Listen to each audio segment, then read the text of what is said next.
Et je rappelle d'ailleurs à nos téléspectateurs que les menaces, évidemment, nous les avons reçues. On nous dit exactement, je vais donc vous rapporter, il a été dit, arrêtez avec le programme Grand Angle et le programme Droit de savoir parce que vous en faites trop. On ne nous reproche pas d'avoir diffuser des fausses informations ou des informations non vérifiées, mais tout ce qu'ils disent, c'est que ça dérange. Et donc, si vous ne voulez pas porter, je vais rapporter, hein, in extenso ce qui nous a été dit, si vous ne voulez pas porter la responsabilité de la mort de Clément Mirassa, le mieux serait de ne plus le faire passer sur votre chaîne. Voilà ce qui nous a été dit. Et donc, Clément, vous étiez en train de dire, c'est en évoquant certains sujets qui paraîtraient sensibles pour le gouvernement ou pour le régime de Denis Sassou Nguesso qu'aujourd'hui, finalement, vous êtes menacé, alors que c'est des sujets connus de tout le monde. Ils ont etc. parlé aussi Donc, de l'arrestation. Si on ne peut pas l'arrêter, eh ben, vous risquerez de porter la responsabilité de sa mort. C'est ce qui a été dit. l'article 15 dit ceci. Tous les citoyens sont égaux devant la loi et ont droit à la protection de l'État. Nul ne peut être favorisé ou désavantagé en raison de son origine familiale, ethnique, de sa condition sociale, de ses convictions politiques, religieuses, philosophiques. Mais là où le bas blesse, Christian, là où le bas blesse, c'est qu'au moment où les Congolais sont informés de ce que les responsables des scandaleux crimes économiques et financiers ne sont nullement inquiétés. Ils se promènent, etc. Et qu'ils ont plongé le pays dans la crise. Ça n'intéresse pas les gouvernants. Ceux-là ne méritent pas d'être arrêtés. Mais celui qui mérite d'être arrêté, c'est Clément Mirassa. Parce que Clément Mirassa développe un certain nombre d'arguments. Il compte sur la force des arguments. Et il fait essayer de faire avancer en respectant les lois et règlements de la République. Maintenant, s'ils ont pour projet de m'arrêter, je suppose que les dispositions de la Constitution feront apparaître qu'ils m'expliqueront les raisons pour lesquelles je devrais t'arrêter et que j'aurai droit à une défense. Mais s'ils viennent pour m'exécuter, pour une exécution sommaire la nuit, puisqu'on connaît dans ce pays ce qui s'est déjà passé, je ne rappelle pas aux Congolais ce qui s'est passé. Je peux dire ce qui s'est passé avec Augustin Kalakala. Je peux évoquer ce qui s'est passé avec Roland Gambou et on peut citer comme ça des exemples. Donc, Christian, moi, je suis républicain et je veux être légaliste. Nous avons lancé l'émission Grand Angle et nous participons à l'émission Droit de savoir dans le cadre du respect des lois et règlements de la République.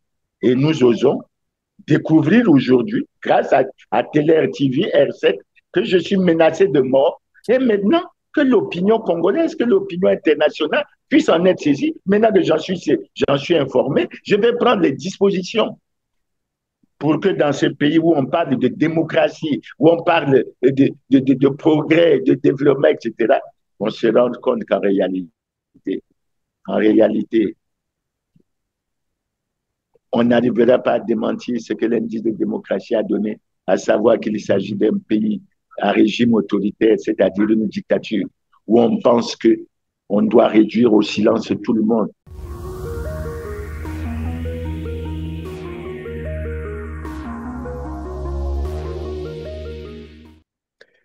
Mesdames, Messieurs, bonjour, j'espère que vous allez bien. Merci de suivre R7 avec moi sur ce plateau. Clément Mirassa, Monsieur Grand-Angle, qui célèbre avec toute l'équipe de R7, bien entendu, le premier anniversaire du programme TV qu'il anime. Un programme qui vous tient informé de l'actualité congolaise commentée tous les samedis. C'est à ce titre que je le reçois donc dans ce spécial, L'homme et son combat politique. Bonjour Clément. Bonjour Christian, merci pour cette opportunité que tu m'offres de parler aux téléspectateurs, surtout de notre émission Grand Angle. Merci Clément d'être avec nous sur R7 et surtout dans ce spécial L'homme et son combat politique. Vous êtes président du Parti social-démocrate congolais que vous dirigez depuis 1990, ancien ministre du Commerce de 1991 à 1992 sous André Milongo, bien entendu, ancien ministre du Développement industriel de 1992 à 1993, économiste et statisticien de formation. Nous allons évoquer votre combat politique, votre carrière professionnelle nous intéresse aussi, mais avant tout, un commentaire sur l'actualité, notamment la sortie médiatique inopinée et très compromettante, il faut le dire comme ça, pour le pouvoir de Brazzaville de Monsieur Robert Bourgi, maître Robert Bourgi, avocat et auteur du livre Ils savent que je sais tout, que je vous propose d'ailleurs de suivre un extrait avant de vous poser les questions. Suivez. Ça source des Denis. Je dis, bon, Denis, la campagne de 88 arrive, il est bon que tu puisses contribuer au financement de ton ami Jacques. Et il disait, OK, banco, on y va? Tout de suite. Tout de suite. Tout de suite. C'est vous qui demandiez les sommes, c'est eux qui décidaient? Non, c'est eux qui décidaient. Mais jamais ça n'est descendu en dessous d'1 million de dollars. Jamais. Voilà, Clément Mirassa, vous venez de suivre là un extrait de la sortie, disais-je tout à l'heure, l'inopinée est très compromettante pour le pouvoir de Brazzaville, de maître Robert Bourgi, qui parle évidemment des mallettes d'argent qu'il venait chercher à la demande, bien sûr, de Jacques Chirac, des mallettes d'argent, et il dit très bien, il affirme que ce n'était jamais moins d'1 million de dollars. Quel commentaire cela vous inspire?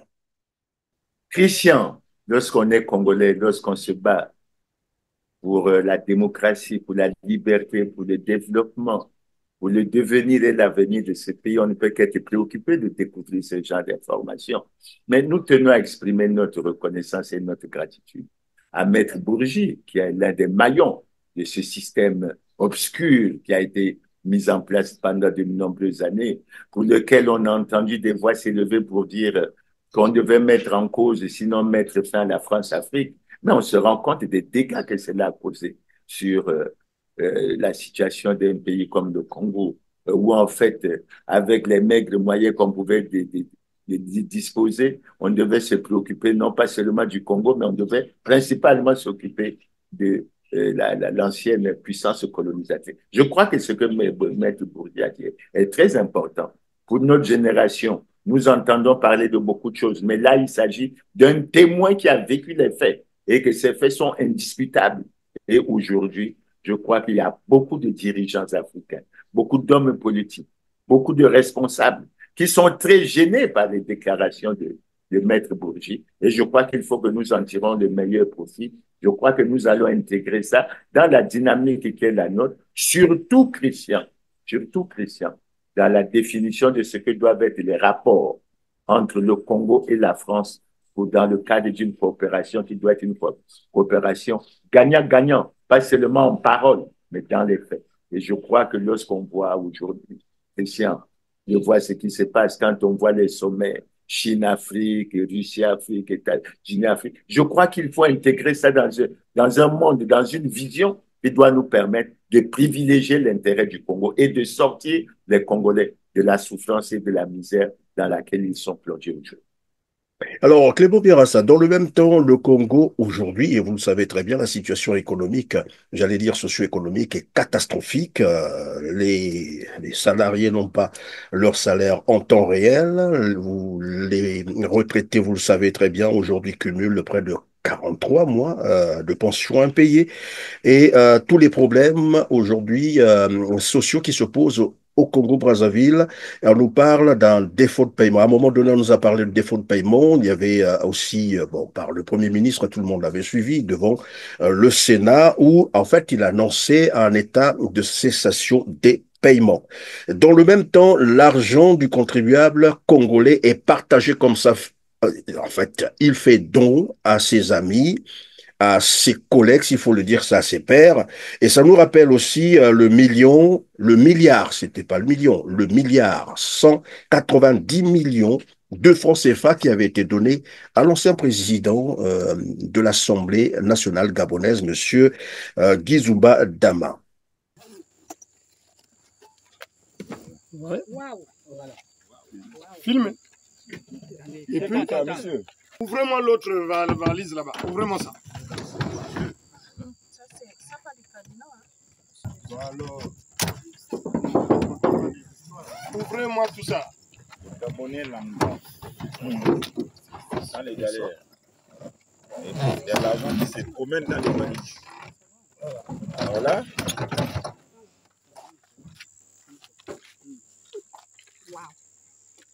faites les vidéos et vous faites aussi les photos. Au même moment. Hein. Alors, on est en train ici d'observer et de comprendre comment est-ce que l'argent public du Congo est géré par le régime de Brazzaville. Y a-t-il une explication politique à cela? Comment comprendre ça?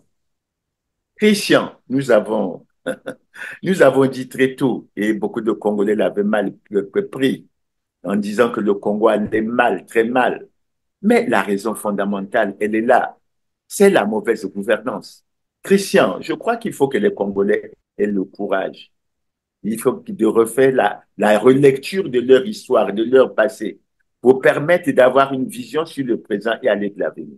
Nous sortons de quelle situation, Christian?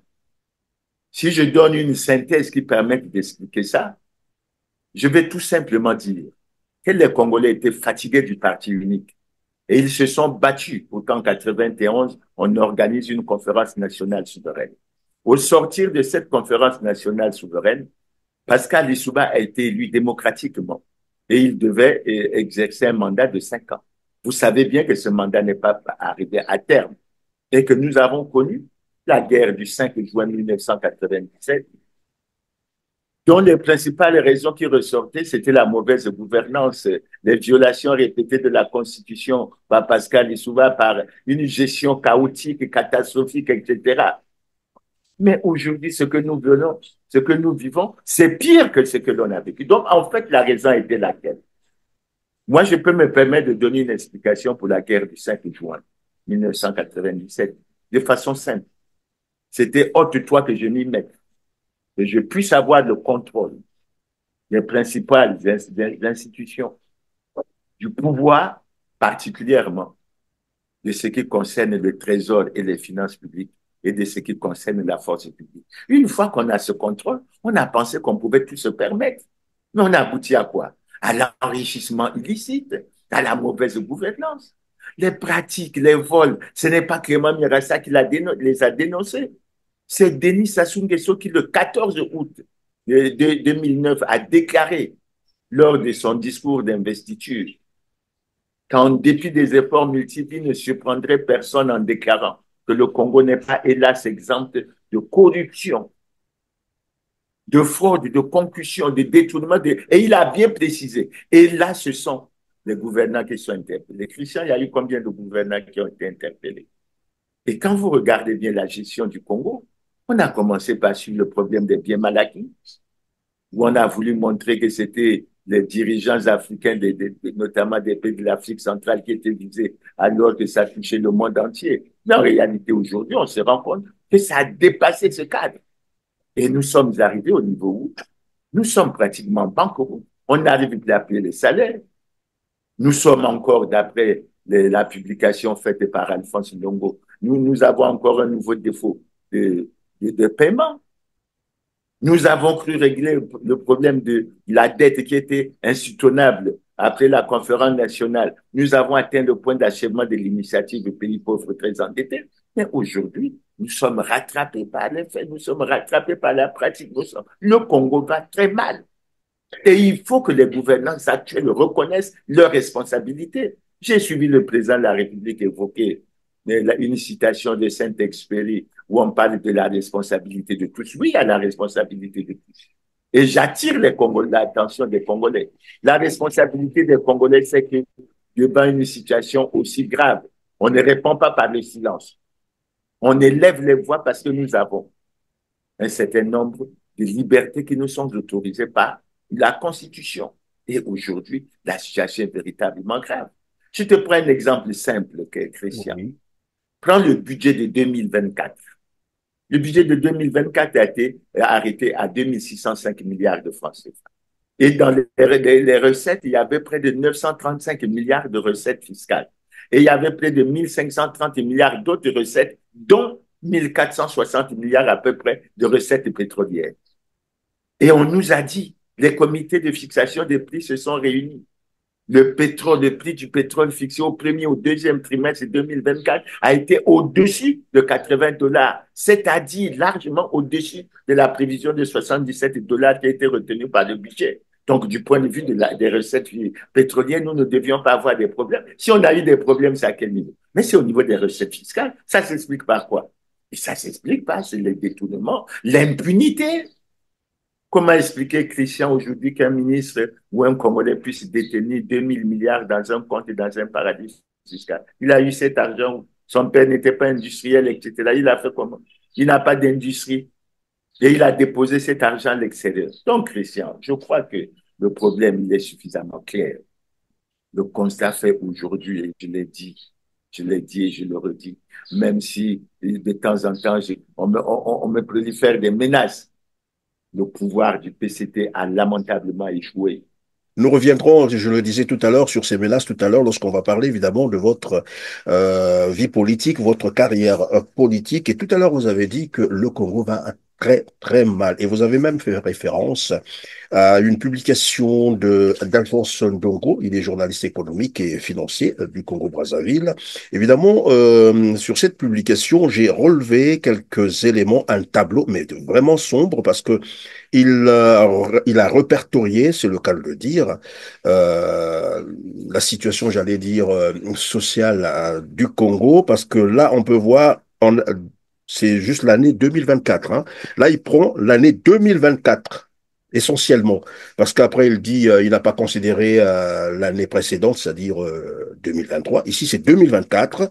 La présidence de la République accuse 4 mois de salaire impayé, primature 4 mois, ministre du gouvernement 4 mois, sénateur 4 mois, député 4 mois, Conseil consultatif du dialogue 5 mois, Conseil supérieur de la liberté de communication 5 mois, Conseil économique social et environnemental 5 mois, diplomate congolais à l'étranger 5 mois, Conseil constitutionnel, 5 mois. Conseil départementaux, 5 mois. Préfet et sous-préfet, 4 mois de salaire impayé. CHU de Brazzaville, 4 mois. Université Marion Gwabi, 5 mois. Retraité, 3 mois. 2024, bien sûr, je dis bien, parce qu'après, il faut revenir sur les 44 mois de pension impayée, c'est-à-dire les arriérés. Bourse des étudiants au Congo-Brazzaville, 9 mois. Contractuel, new, 6 mois. Ici, là, on a l'impression que finalement, tout l'argent du Congo a été dilapidé parce qu'on ne peut pas expliquer comment on se retrouve avec un tableau comme celui-ci, alors que le Congo vend le pétrole. Tout à l'heure, vous avez rappelé que le baril avait été fixé, lorsqu'ils ont bien sûr arrêté le budget 2024, le baril était fixé à 77 dollars, alors que tous nous avons vu, nous avons observé comment le pétrole se vend jusqu'aujourd'hui à plus de 80 dollars et donc il y a un gap. Et dans ce même pays, on a dilapidé 14 000 milliards. Et la population se retrouve dans cet état. Comment expliquer ça? Où est passé l'argent du Congo finalement? Je crois qu'il faut poser la question aux Congolais, comment ils vivent ça maintenant dans leur chair, puisqu'ils vivent véritablement la crise. Mais Christian, il y a un certain nombre de références. Là, on a essayé d'inventorier les cas, mais on peut faire l'autre, on peut amorcer l'autre démarche. L'autre démarche, c'est laquelle?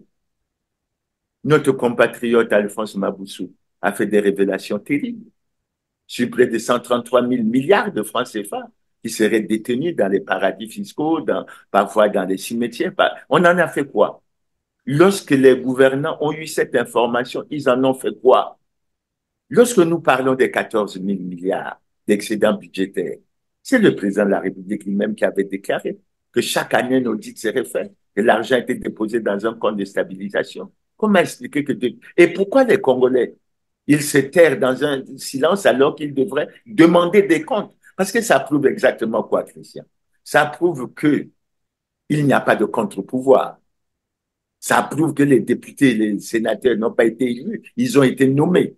Donc, ils font la volonté du pouvoir qui les a mis en place, de sorte qu'ils préfèrent fermer les yeux. Mais lorsqu'ils ferment les yeux, la conséquence, c'est quoi? Mais c'est la souffrance du peuple congolais. Je te prends un exemple qui paraît assez simple, mais sur lequel les Congolais me laissent juste avoir l'exclusivité de l'information. Mais Christian, lorsqu'on dit que le Parti congolais du travail n'est pas en conformité avec la loi, et que nul n'est au-dessus de la loi, que la loi devrait s'appliquer au Parti congolais du travail. Nous interpellons souvent le ministre chargé de l'Intérieur sur cette question. Mais ça veut dire quoi? Ça veut dire que le Parti congolais du travail devait être suspendu.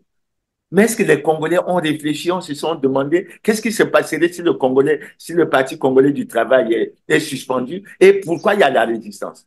Mais si le Parti congolais du travail est suspendu conformément à la loi, pas conformément à la volonté de Clément Mirassa, mais tout est mis à plat. Il n'y a plus d'assemblée, il n'y a plus de Sénat. Et à partir de ce moment, on se retrouve dans une... Et c'est la situation qu'on a du mal à affronter. Quand j'entends les gens parler d'une démarche d'aller au dialogue, je ne sais pas si c'est national ou concertation nationale, etc. Mais posons-leur la question.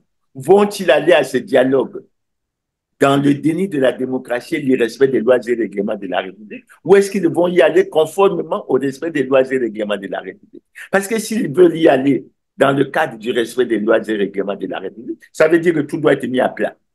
Il faut que les gouvernants le sachent. Il faut que le président de la République, le chef de l'État, qui a prêté le serment de respecter et de faire respecter la Constitution et qui devrait faire respecter ces lois, sache qu'aujourd'hui, la situation du Congo devrait passer par la mise à plat de toutes les institutions, en commençant par le fait que le Parti congolais du travail, depuis pratiquement 2002, n'est pas en conformité avec la loi.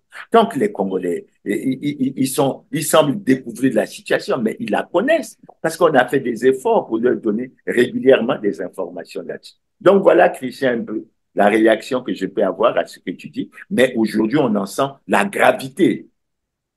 On en sent la gravité et je crois qu'il faut que les choses soient prises très, très au sérieux. Merci Clément Mirassa. Venons-en donc à votre combat politique. C'est quoi la motivation au départ? Je rappelle d'ailleurs à nos téléspectateurs ici que vous êtes aussi ancien candidat à l'élection présidentielle, aux élections présidentielles de 1992 et 2009. C'était quoi au départ la motivation qui vous a conduit vers la politique? Christian, pour ceux qui ne me connaissent pas, il y en a qui disent beaucoup de choses.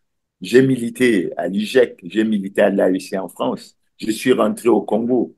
Et j'avoue que lorsque j'étais rentré au Congo, j'avais pris un peu de distance à l'égard du Parti congolais du travail. Mais après l'assassinat du président Marien Ngouabi et la situation qui s'était annoncée, parce qu'il semblait que le président Marien Ngouabi était en train de préparer un congrès de la radicalisation où on parlait d'épuration au sein du Parti congolais du travail et surtout après cette déclaration forte qui avait été faite le 12 décembre 1975, à l'issue de laquelle Louis Sylvain Ngoma avait été nommé premier. Donc, j'ai pris sur moi, ça j'assume, j'ai pris sur moi avec un certain nombre de camarades, comme Jean t'a dit, tout ça, d'intégrer dans la faveur de la dynamique du mouvement du 5 février le Parti congolais du travail. Et j'ai pris part au troisième congrès extraordinaire en espérant apporter ma contribution pour qu'on sorte de ce pays de la situation difficile dans laquelle il se trouvait déjà. Malheureusement, Christian, j'ai été très déçu. J'ai été très déçu et je me suis rapidement rendu compte que ce qui intéressait les gens, c'était l'enrichissement. Et j'ai eu par la suite à être directeur général du Centre national de gestion où je me suis rendu compte que vraiment, vraiment, vraiment, la gestion posait beaucoup de problèmes aux cadres. Quand bien même ils étaient parfois fortement diplômés, la gestion posait des problèmes aux cadres. Bref. Et à partir de ce moment, Christian, en 1984, j'intègre le comité central du Parti congolais du travail. Et je rappelle que lorsque j'étais membre du Parti congolais du travail, nous étions 75 membres du comité central du Parti congolais du travail. Et j'ai eu l'honneur à l'époque d'être secrétaire du comité central chargé de la gestion et des activités économiques du parti. C'est-à-dire que j'ai eu à me préoccuper des questions d'endettement, des questions de la gouvernance, etc. Mais Christian, figure-toi que ça n'a pas duré parce que ma vision, j'ai compris que ma vision, où elle n'était pas comprise, où elle était combattue. Et je n'ai fait à peine que moi, près d'un an à ce poste qui a été supprimé, soi-disant à cause de la crise économique et financière, parce que le baril était tombé. Mais la raison essentielle, c'est que cette structure gênait énormément l'aéropage politique et qu'on n'en voulait pas. Et au comité central, j'ai continué mon combat, même si ça m'a permis d'être débattu du comité central en 89, mais ça m'a fait réfléchir et ça m'a permis de mener un certain nombre de réflexions pour lutter contre le système. Je dis, j'ai lutté contre le système du Parti unique et c'est en ça que je suis apparu comme l'un des initiateurs de la lettre ouverte qui a conduit à la conférence nationale. Et je dois Évidemment, on dire y que les reviendra vrais... sur la lettre, bien entendu. On y reviendra tout à l'heure, Clément Mirassa. Mais avant de continuer, je disais d'entrée de jeu que nous célébrons le premier anniversaire du programme que vous animez depuis un certain moment, Grand Angle, programme qui connaît actuellement un grand succès au Congo et à l'extérieur, bien entendu, mais qui vous coûte déjà, et c'est ce que nous venons d'ailleurs d'apprendre il y a quelques jours, des menaces de mort. Des menaces de mort. Alors, mais avant de répondre sur les menaces de mort, bien entendu, pourquoi s'être d'abord tourné vers l'animation d'une émission télé dans un média en ligne? Christian, mais il ne pouvait pas en être autrement. D'abord, il faut remercier l'évolution de la science et de la technologie qui a fait qu'aujourd'hui, nous ayons les réseaux sociaux. Et aujourd'hui, les Congolais sont fortement informés. Mais quand vous prenez le cas du Congo, les partis de l'opposition sont pratiquement interdits des médias d'État qui sont caporalisés, où on y a développé une culture de culte de la personnalité, etc. Et même lorsqu'on fait des conférences de presse et qu'on invite les médias d'État, mais quand vous passez, c'est pratiquement 2 secondes.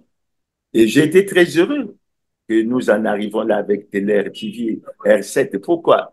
Mais parce que nous avons commencé par animer des émissions droit de savoir. Et nous avons constaté que les Congolais étaient très intéressés par ces émissions droit de savoir. Et nous sommes arrivés à la mise en place de Grand Angle. Et il vous souviendra que la première émission de Grand Angle a eu lieu le 9 septembre 2023, avec pour thème dire la vérité aux Congolais, rien que la vérité. Maintenant, s'agissant de ça, Christian, tu parles de menaces de mort. Je rappelle aux Congolais qui ne le savent pas. J'ai été arrêté le 9 juillet 1990 et présenté comme le cerveau penseur d'un coup d'État. Vous voyez que c'était une accusation extrêmement grave.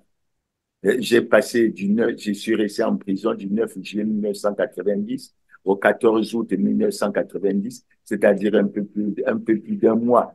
Et j'en suis sorti avec les autres prisonniers politiques de renom, comme Jacques Jachin Yonggi Opango, Ndala Graille, etc. Mais en fait, ma tête était déjà pratiquement mise à prix à l'époque. Ensuite, Christian, il faut savoir que lorsque Et c'était quoi j'ai d'abord le apporté ma vrai mobile? C'était contribution, quoi? Parce que pour le gouvernement à l'époque, bien entendu, le régime Sassou Nguesso, c'était voilà une atteinte à la sûreté de l'État, un coup d'État en préparation. C'était quoi réellement de votre côté? mais le combat, mais le combat réel, c'était de mettre fin au parti unique et d'aller au multipartisme. Et nous avons apporté notre contribution puisque nous étions déjà parmi les initiateurs qui créaient le parti. Le PSDC s'est créé dans ce contexte-là, etc. Donc, il n'y avait pas une autre motivation. Parce qu'il faut savoir que les amis du PCT ne voulaient pas du tout qu'on aille déjà d'abord à la conférence nationale et qu'ils ne voulaient pas du tout qu'on aille au multipartisme. D'ailleurs, l'expérience que nous vivons aujourd'hui montre bien il y a eu dans ce pays beaucoup de forces qui sont opposées à la véritable démocratie dans ce pays. Mais ensuite, Donc, nous allons on à peut la penser, conférence dans le nationale. même temps, on peut penser, Clément Mirassa, que c'était aussi en lien de la pétition que vous avez signée, bien entendu, le 7 juillet 1990, qui appelait Denis Sassou Nguesso à convoquer la conférence nationale, c'est ça? Ah oui, oui, oui, c'était lié. J'étais déjà très engagé dans ce combat et je l'ai poursuivi. Et je l'ai poursuivi au moment de la conférence nationale dans ce que l'on a appelé les forces du changement. Que Monseigneur Combo, que Dieu ait son âme, qui présidait la conférence nationale, appelait la quatrième paix. Il semblait que nous, on était des radicaux et que nous voulions qu'il y ait des changements. Donc, on a vécu depuis cette période dans une ambiance qui fait que Clément Mirassé est apparu dans un combat tout à fait et que j'ai toujours défendu. Maintenant, pour ne pas épiloguer sur ça, Christian, on peut revenir aux jours les plus récents. Aux jours les plus récents, le combat que nous avons eu, c'est lequel? Mais c'est le combat contre le changement de constitution. C'est le combat pour l'alternance démocratique, pour ne pas permettre au président Sassou de rester plus de 2 mandats, tel que cela a été prévu dans la Constitution du 20 janvier 2002. Et là aussi, vous savez, Christian, tous les spectateurs ont suivi les événements qui se sont déroulés. On peut rappeler les événements qui se sont déroulés en septembre 2015 à Pointe-Noire. On peut évoquer les événements qui se sont passés à Brazzaville. On a du mal pour nous autres à en parler parce qu'on pense à ces nombreux morts, ces nombreuses victimes que nous avons eues. Donc, nous avons eu ce combat. Et toujours, évidemment, lorsque vous dites ça, pardon, Clément Mirassa, avant d'avancer, à Pointe-Noire, évidemment, j'étais sur place, lorsqu'on vous a signifié, disons, l'état d'arrestation, alors que vous vous dirigez normalement vers Dolisie pour aller tenir un meeting. Et je vais donc proposer quelques images de cette foule hein, qui scandait. Et heureusement que les Congolais étaient là pour braver tout l'appareil sécuritaire qui venait pour vous mettre, comme qui dirait, la main dessus. Suivez.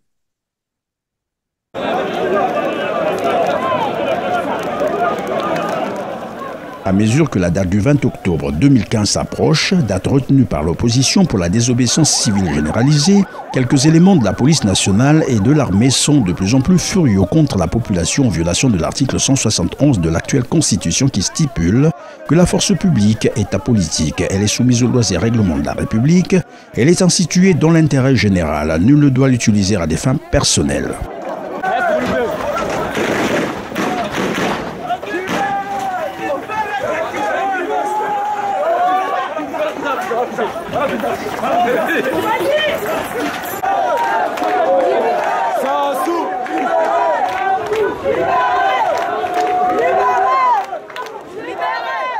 C'est malheureusement tout le contraire de cet article qui s'est encore produit ce matin au péage de Mengo et au carrefour de Vonvon.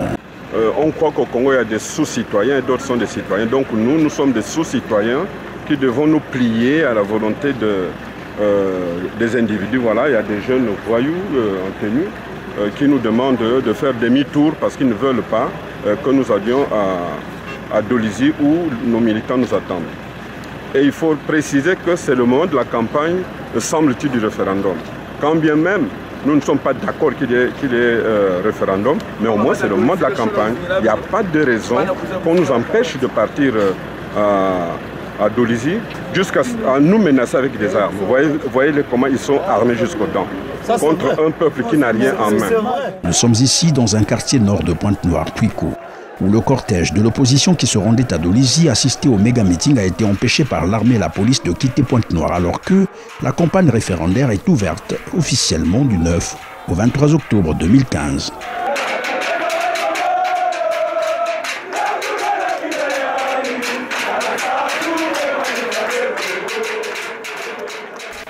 Pour comprendre les motivations de l'armée et de la police, il a fallu attendre au moins 2 heures, parce que c'est au niveau du carrefour Vonvon qu'un émissaire du parquet vient bondir une instruction du procureur de la République, David Oseke, ordonnant à la région de gendarmerie et à la direction départementale de la police de Pointe-Noire et du Kwilu d'interpeller les opposants et d'ouvrir sans délai une enquête sur les incidents qui se sont produits samedi 17 octobre au méga-meeting à la place de la République. Incident pourtant, on le sait plus ou moins, créé par les éléments de la force publique qui ont tiré à balles réelles sur la foule venue manifester pacifiquement. La population informée de bouche à oreille a investi les lieux pour soutenir leur leader, une mobilisation spontanée que l'armée et la police n'ont pu contenir. Les tirs ont éclaté, la population s'est plutôt montrée pacifique dans sa résistance.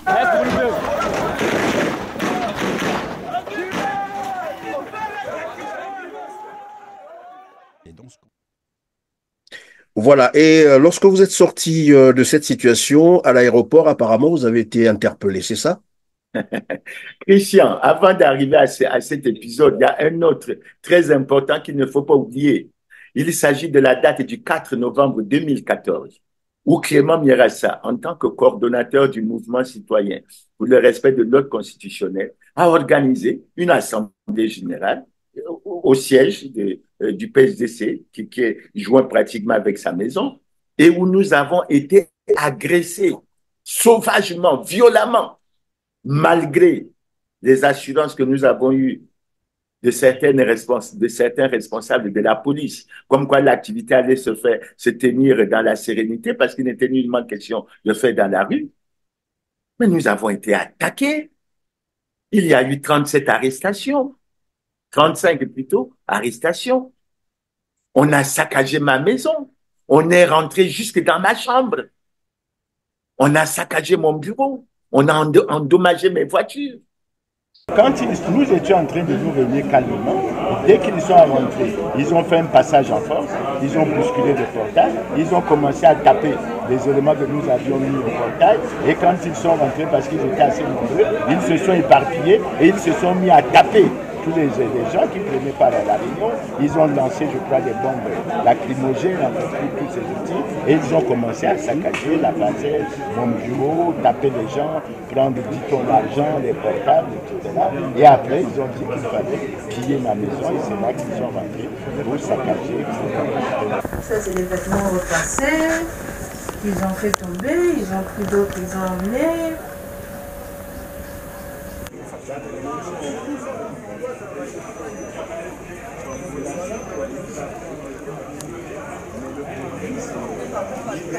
Monsieur Moutier, on a du boulot là. Oui, mais on a du Et suite à ça, Christian, qu'est-ce qui s'est passé? Mais nous avons porté plainte. Et nous avons été surpris en portant la plainte que la justice avait délivré un non-lieu, une ordonnance de non-lieu. Nous avons fait appel. Et Christian, jusqu'à aujourd'hui, on ne parle plus de ça. Ça veut dire quoi? Une justice à deux vitesses. Il y a des Congolais qui sont laissés pour compte à qui tout peut arriver.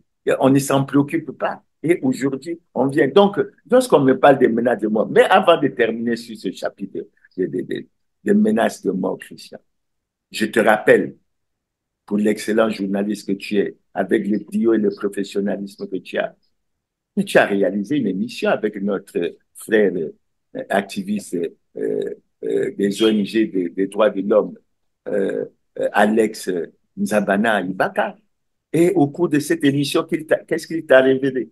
Que lorsqu'il a été enlevé en mars 2021 et détenu à la CID, pendant sa détention, on a passé un temps fou à lui demander, sinon à lui exiger de citer les noms d'un certain nombre de personnalités, parmi lesquelles Clément Mierassa, en lui disant, ce n'est pas toi qui nous intéresse, mais c'est eux qui nous intéressent. Eux, c'était qui? Clément Mierassa, Jean-Marie Michel Moukoko, qui était déjà aux arrêts, Paulin Makaya, Joe Washington. Donc, c'était une façon de vous incriminer, c'est ça? Et une façon de nous incriminer. Donc, quand on parle de menaces de mort aujourd'hui, et surtout qu'aujourd'hui, je dois dire, Christian, nous avons abordé un certain nombre de thèmes qui bousculent de gros intérêts. Tu peux me poser quels sont ces thèmes?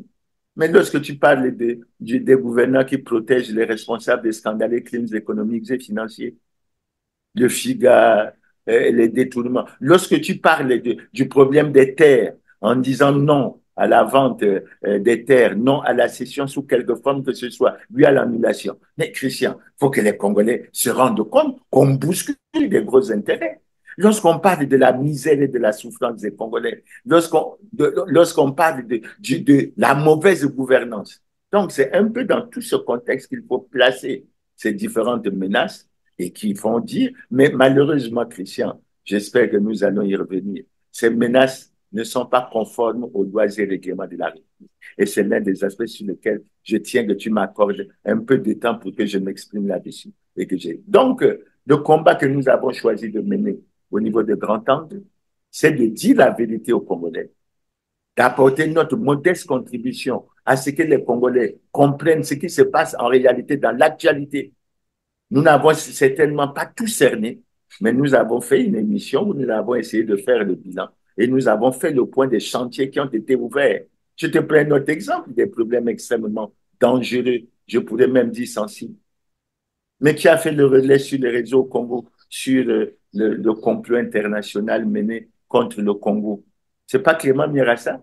Laurent Sokoko, c'est vrai, notre citoyen, le citoyen angolais, PDG de la Sokoko Holding, avait fait plusieurs émissions là-dessus, mais elle n'avait jamais été relayée au Congo. Mais c'est le 3 août, au cours d'une émission avec toi, que nous avons relayé. Et ça, je sais que ça dérange, ça gêne beaucoup de personnalités. Et Christian, tu peux expliquer par rapport à ce complot, pourquoi le silence de toutes les institutions?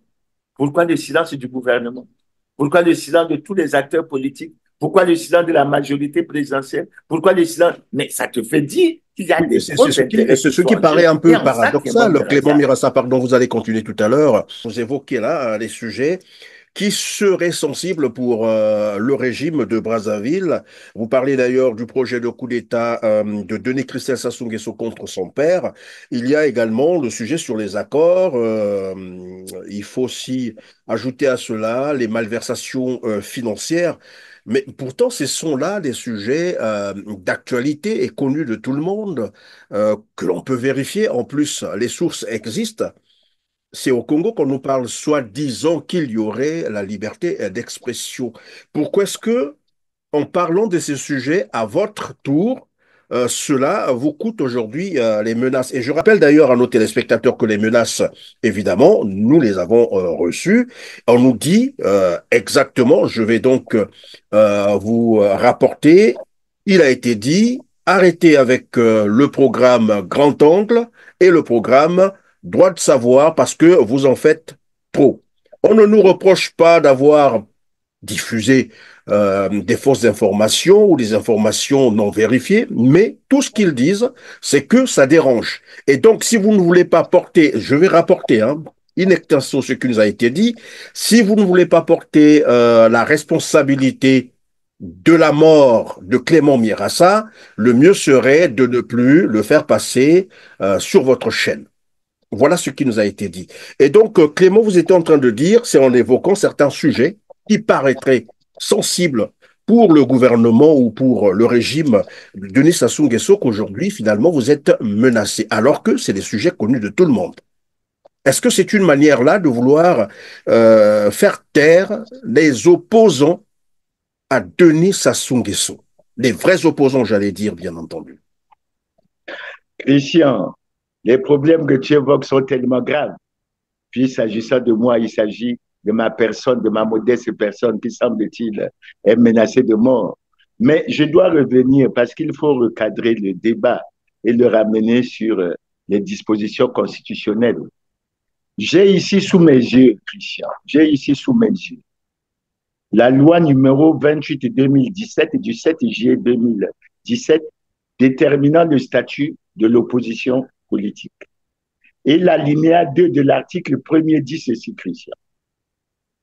L'opposition politique est constituée par l'ensemble des partis et ou groupements des partis politiques ne soutenant pas l'action du gouvernement. Donc, vous voyez bien que les choses, à mon avis, c'est une loi qui a été adoptée par un parlement majoritairement contrôlé par le PCP.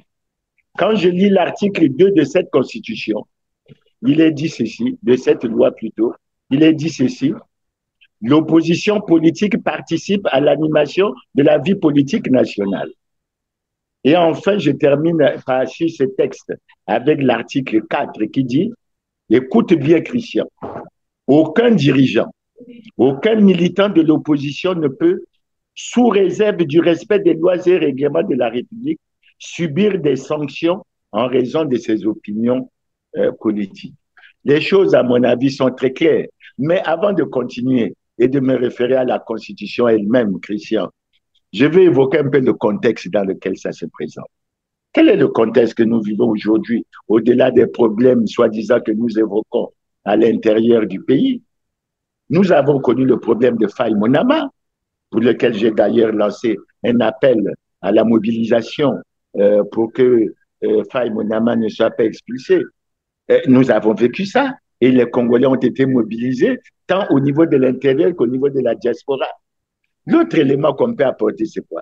c'est que peu de jours après les faits de Faye Monama, mais nous avons le journaliste Juste Fortuné Bemba Ndombe qui a été agressé au couteau dans une station de RER à Paris. Ça veut dire quoi?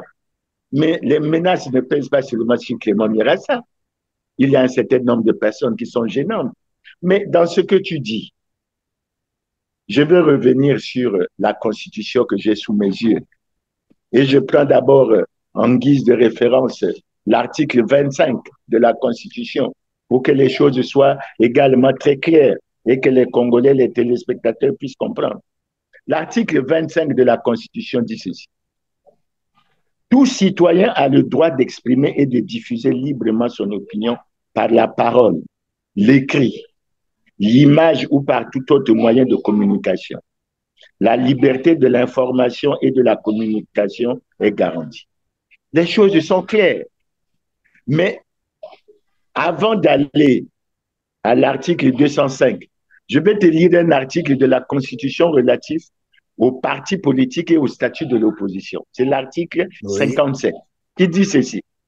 Le parti politique est une association dotée de la personnalité morale qui rassemble des citoyens pour la conquête du pouvoir. Donc, Clément Mirassa a créé le Parti social-démocrate congolais pour la conquête du pouvoir et la gestion pacifique du pouvoir autour d'un projet de société dicté par le souci de réaliser l'intérêt général.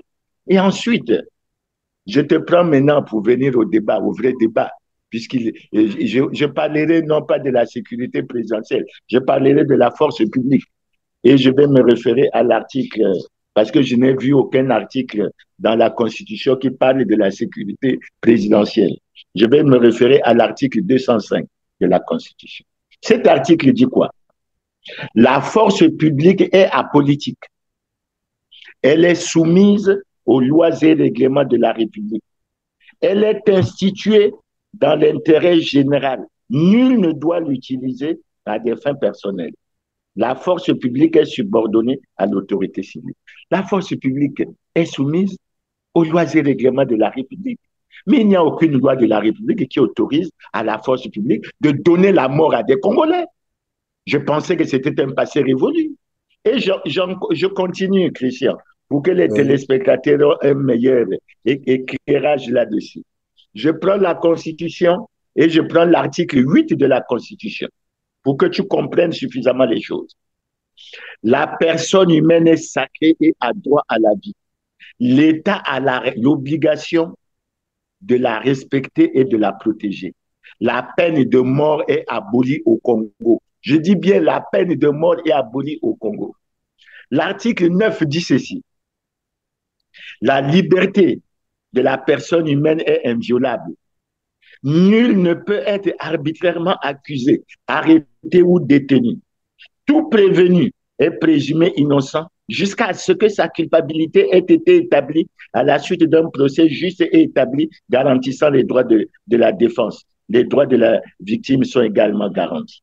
Et l'article 11, avant que je ne passe à l'article 15, l'article 11 dit ceci. Toute personne arrêtée est informée du motif de son arrestation. Mais dans le cas précis, il ne s'agit pas d'arrestation, puisqu'il s'agit d'une mort. Je suppose que ça peut être l'envoi d'un commando chez moi. Dans tous les cas, le 4 novembre 2014, c'est ce qui avait été fait, l'envoi d'un commando, ils ont parlé aussi de l'arrestation. Si on ne peut pas l'arrêter, eh ben, vous risquerez de porter la responsabilité de sa mort. C'est ce qui a été dit. L'article 15 dit ceci. Tous les citoyens sont égaux devant la loi et ont droit à la protection de l'État. Nul ne peut être favorisé ou désavantagé en raison de son origine familiale, ethnique, de sa condition sociale, de ses convictions politiques, religieuses, philosophiques. Mais là où le bas blesse, Christian, là où le bas blesse, c'est qu'au moment où les Congolais sont informés de ce que les responsables des scandaleux crimes économiques et financiers ne sont nullement inquiétés. Ils se promènent, etc. Et qu'ils ont plongé le pays dans la crise. Ça n'intéresse pas les gouvernants. Ceux-là ne méritent pas d'être arrêtés. Mais celui qui mérite d'être arrêté, c'est Clément Mirassa. Parce que Clément Mirassa développe un certain nombre d'arguments Il compte sur la force des arguments et il fait essayer de faire avancer en respectant les lois et règlements de la République. Maintenant, s'ils ont pour projet de m'arrêter, je suppose que les dispositions de la Constitution feront apparaître qu'ils m'expliqueront les raisons pour lesquelles je devrais t'arrêter et que j'aurai droit à une défense. Mais s'ils viennent pour m'exécuter, pour une exécution sommaire la nuit, puisqu'on connaît dans ce pays ce qui s'est déjà passé, je ne rappelle pas aux Congolais ce qui s'est passé. Je peux dire ce qui s'est passé avec Augustin Kalakala. Je peux évoquer ce qui s'est passé avec Roland Gambou et on peut citer comme ça des exemples. Donc, Christian, moi, je suis républicain et je veux être légaliste. Nous avons lancé l'émission Grand Angle et nous participons à l'émission Droit des savoirs dans le cadre du respect des lois et règlements de la République. Et nous osons découvrir aujourd'hui, grâce à Télé TV R7, que je suis menacé de mort. Et maintenant, que l'opinion congolaise, que l'opinion internationale puisse en être saisie. Maintenant que j'en suis informé, je vais prendre les dispositions pour que dans ce pays où on parle de démocratie, où on parle de progrès, de développement, etc., on se rende compte qu'en réalité, on n'arrivera pas à démentir ce que l'indice de démocratie a donné, à savoir qu'il s'agit d'un pays à régime autoritaire, c'est-à-dire une dictature, où on pense qu'on doit réduire au silence tout le monde. Mais je dirais aux amis congolais en général, le président Marien Ngouabi a été assassiné le 18 mars 1977. Par la suite, le président Alphonse Massamba Deba a été assassiné. Le cardinal Émile Biayenda a été assassiné. Et ça me touche. Parce que je crois qu'il y a des gens sans cœur qui ne, bien que le Congo soit un pays laïque. Moi, je suis chrétien. Et dans les 10 commandements, j'ai retenu qu'il y en a un de très fort. Tu ne tueras pas. Maintenant, si tu es au Congo, c'est un mode de gouvernance, mais nous sommes là. Mais je dis chrétien, en ce qui me concerne, je pense jouir de mes droits et de mes libertés et je pense apporter ma contribution pour l'animation de l'émission Grand Angle tous les samedis. Et chaque fois que je le pourrai, j'apporterai ma contribution à l'émission Droit des savoirs. Et je pense, maintenant, s'il y a des choses qui peuvent m'être reprochées, il faut que cela me soit signifié officiellement. Et j'interpelle en cela Anatole Colinet Makosso, le Premier ministre, qui a voulu parler pendant longtemps de la restauration de l'autorité de l'État, en lui disant que ce n'est pas en tuant des civils, ce n'est pas en portant atteinte à la vie des Congolais qui s'expriment librement qu'on va faire avancer le pays. Ils ont au contraire, ils devraient être préoccupés à résoudre les problèmes de la grave crise multidimensionnelle qui traverse le pays aujourd'hui. Donc voilà, Christian. Mais je remercie Télé TV et R7 de nous avoir donné l'information, non seulement à ma modeste personne, mais je conclurai, Christian, en disant, sur ce point précis, ce n'est pas la mort de Clément Mierassa qui sortira le Congo de la grave crise multidimensionnelle qu'il traverse aujourd'hui. J'ai dit tantôt que lorsqu'on est arrivé chez moi le 4 novembre 2014, ils sont rentrés jusque dans ma chambre. On a pillé chez moi, etc. Mais ça n'a réglé aucun problème. Aujourd'hui, les problèmes, ils sont pendants. Et ils sont là. Ils sont appelés à les régler. Donc voilà, Christian, ma réaction. Et les problèmes demeurent. Nous agissons conformément. Voilà, donc que vous disiez, les problèmes demeurent, mais probablement qu'ils sont beaucoup plus profonds aujourd'hui. Sinon, voilà, la crise, elle est là, elle est perceptible. Tout le monde est en train de le constater.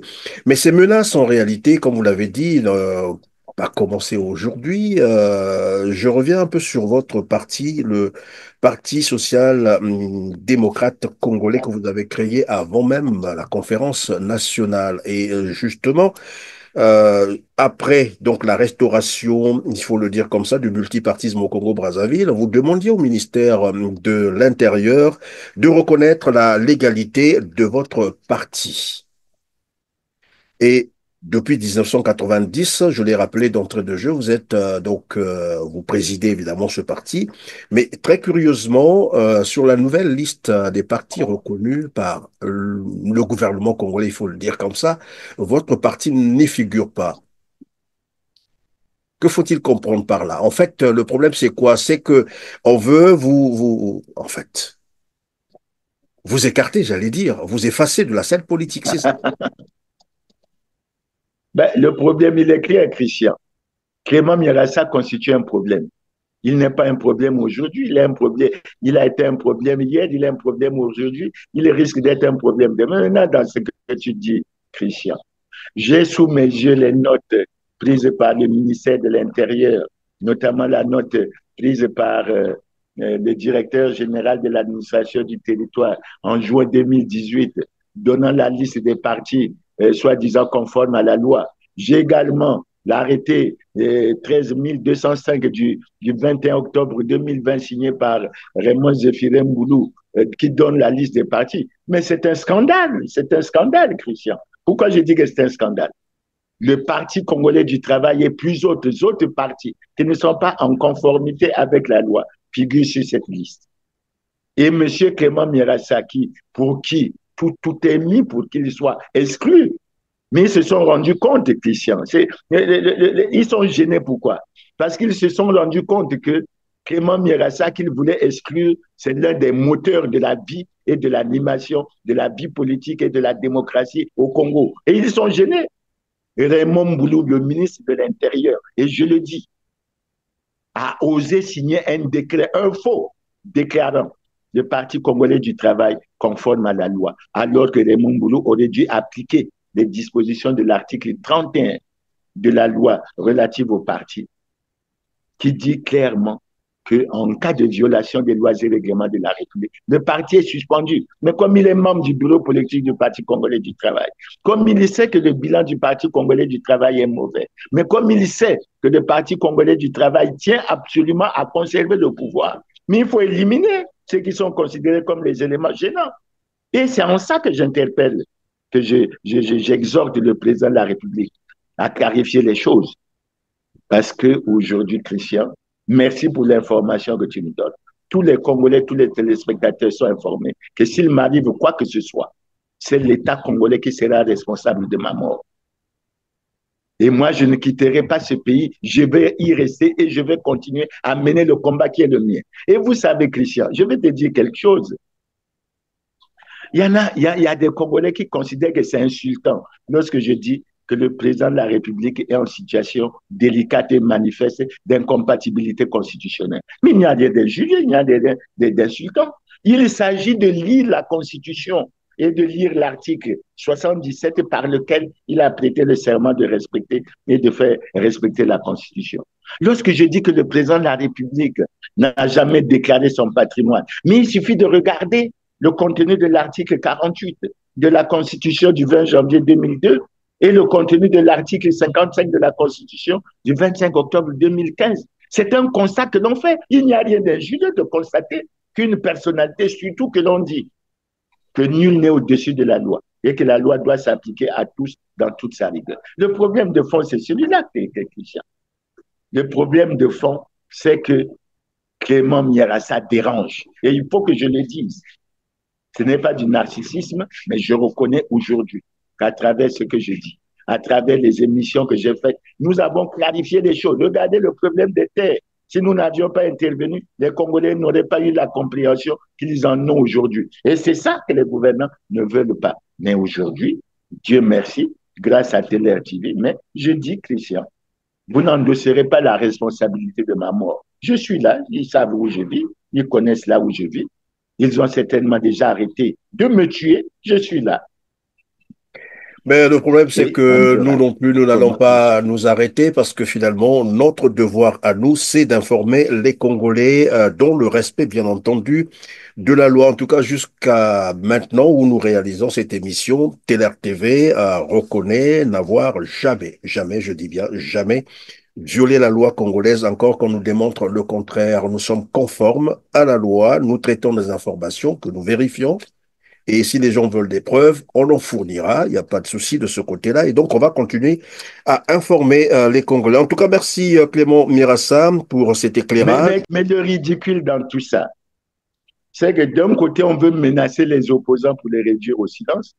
De l'autre, on prétend organiser un dialogue national ou une concertation nationale. C'est pour aller faire quoi? Approuver ce qu'ils auront arrêté sans la moindre contestation. Parce que si vous y allez pour contester, quel est le sort qui vous sera réservé? Donc, à mon avis, le pouvoir est dans une situation extrêmement compliquée. Et moi, j'exhorte, je souhaite sur cette question, Christian, avec les éléments que tu as donnés, puisque ça concerne ma modeste personne. Je souhaite que le Parlement se saisisse de cette affaire. Quand je parle du Parlement, je parle de l'Assemblée et du Sénat. Qu'une enquête soit lancée, faite sur cette affaire, que la lumière soit faite, que les responsabilités soient établies et que là où on a semble-t-il, pris la décision de condamner Mirassa à mort sans jugement, que là, cela soit clairement mis à nu. Le deuxième aspect, Christian, le président de la République, conformément à l'article 77 de la Constitution, a prêté le serment de respecter et de faire respecter la Constitution. Et il a prêté le serment de garantir la paix et la justice à tous. J'exhorte le président de la République à clarifier cette situation parce qu'aujourd'hui, si Clément Mirassa meurt, mais la conscience de toutes ces personnalités ne sera pas tranquille parce qu'ils auront été informés et qu'ils savent ce qu'ils veulent. Mais je dis que Christian, j'ai agi et je crois agir conformément aux lois et règlements de la République, notamment en me référant aux articles que j'ai cités, tant du point de vue de la loi relative au statut de l'opposition congolaise, tant du point de vue de la loi relative aux partis politiques, tant du point de vue de la Constitution. Je vais continuer à réaliser les émissions Grand Angle et Droit des Savoirs. Et ceux qui envisagent de venir m'enlever la nuit pour aller me tuer, ben, c'est prêt. Ce n'est d'ailleurs pas la première fois. On a déjà eu plusieurs occasions que je n'ai pas voulu évoquer. Mais Christian, j'en termine là. Et je te remercie de m'avoir donné non seulement cette information, mais de m'avoir donné cette opportunité de m'exprimer. Mais les gouvernants, leur problème, c'est pas la préoccupation, c'est pas de tuer Mirassa, c'est de montrer aux Congolais où est parti l'argent du pétrole. C'est de sortir les Congolais de la grave crise multidimensionnelle dans laquelle ils l'ont plongé. C'est de sortir les Congolais de la misère et de la souffrance. Et ce problème, ce n'est pas par la mort de Clément Mirassa qui le résout. Voilà, Christian. Voilà, le gouvernement devrait plutôt se concentrer à la résolution, bien sûr, des problèmes qui minent actuellement le Congo-Brazzaville. Nous avons dit tout à l'heure, nous n'arrêterons pas d'informer. Nous allons donc continuer. En tout cas, voilà, pour ça, nos téléspectateurs peuvent en être rassurés. Alors, Clément Mirassa, nous allons probablement terminer, puisque nous sommes à la fin de l'heure. Revenons quand même sur votre carrière professionnelle. C'est tout de même important de le savoir aussi. Tout à l'heure, on a parlé d'une partie de votre carrière politique, mais la carrière professionnelle, parce que là aussi, nos téléspectateurs se posent tout de même des questions. Il y a une bonne partie des Congolais, j'allais dire plusieurs générations, qui ne connaissent pas concrètement qui est Clément Mirassa, en fait, sur le plan professionnel. Sur le plan professionnel, je suis un statisticien de formation. J'ai enseigné au début de ma carrière dans plusieurs structures de l'université Malien-Wabi, mais très tôt j'ai arrêté pour me consacrer au plan. Je suis un cadre du ministère du Plan. Ensuite, j'ai été directeur général du Centre national de la statistique et des études économiques jusque pratiquement de 77 à 84. Par la suite, je suis devenu, en même temps que mes activités politiques, secrétaire du comité central chargé de la gestion et des activités économiques du parti. Je cumulais avec le poste de directeur général du Centre national de gestion. Par la suite, j'ai été ministre du commerce et des approvisionnements, etc. Ensuite, j'ai été ministre du développement industriel et j'ai été directeur général de l'économie. Et j'ai fini ma carrière en étant conseiller au ministère du ministre des Finances, chargé des relations économiques, conseiller économique, chargé des relations internationales.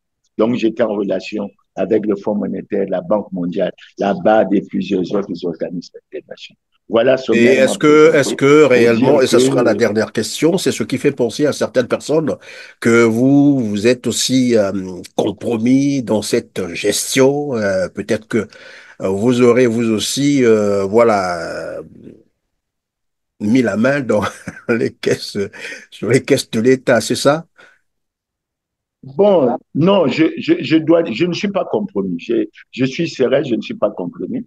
Et puis, Christian, il faut te dire, connaissant le Congo, si j'étais compromis dans ces affaires, comme ils disent, avec le bruit qu'il fait, avec les déclarations que je fais sur la protection des responsables scandaleux, crimes économiques et financiers, avec un certain nombre de gens, mais les structures où je suis passé, elles sont là, elles sont ouvertes. J'ai eu la chance d'ailleurs pour eux, pour ces personnes, j'ai terminé ma carrière dans un cabinet ministériel, donc ils avaient le loisir pendant tout ce temps de faire des dossiers. Il y a eu des tentatives, mais elles se sont rencontrées vaines. Et Oui, je parce que t'apprends, Christian, que au je suis début même de recruté votre émission Grand Angle, depuis. puisque c'est de cela qu'il s'agit aujourd'hui, beaucoup ont dit, nous avions eu ces informations qui remontaient tout le temps, oui, mais il parle alors que lui aussi, ben voilà, il a vautré dans ce régime, il a fait ci, il a fait ça. Et à un moment donné, nous leur avons dit, mais si vous Alors, avez des informations là-dessus, alors remontez-nous les bonnes informations avec les éléments de preuve. Mais depuis là, ben, ils reviennent plus. Voilà pourquoi je vous posais cette question. non, mais Christian, je vais répondre de façon simple. Le Congo est un État laïque, c'est vrai. Je suis un chrétien. Et si j'étais dans ces différentes situations, je crois que j'aurais pris des dispositions pour me confesser. Donc, je crois que c'est tout ce que je peux dire. Pour l'instant, ben, ils n'ont qu'à faire remonter les informations et ceux qui pourront les exploiter. Mais je vous rappelle que nous sommes en 2024 et que c'est depuis 2010 que je suis retraité. Donc, il y a 14 ans que l'administration actuelle aurait pu mettre au point tous les dossiers qui me concernent dans la vie administrative que j'ai pu réaliser. Voilà. Merci Clément Mirassa d'avoir été avec nous dans ce spécial L'homme et son combat politique. Merci d'avoir répondu à toutes nos questions, même les plus tendancieuses, bien entendu. Et grand merci aussi à vous, chers téléspectateurs, de nous avoir fait confiance, de nous avoir suivis. Comme d'habitude, c'est de cliquer sur le petit pouce en l'air juste en bas de la vidéo après avoir massivement partagé cette émission et dites-nous en commentaire ce que vous pensez de cet échange que nous avons eu avec Clément Mirassa, président du Parti social-démocrate congolais, ancien ministre du Commerce, ancien ministre du Développement industriel. En tout cas, grand merci, on se dit au revoir et à très bientôt.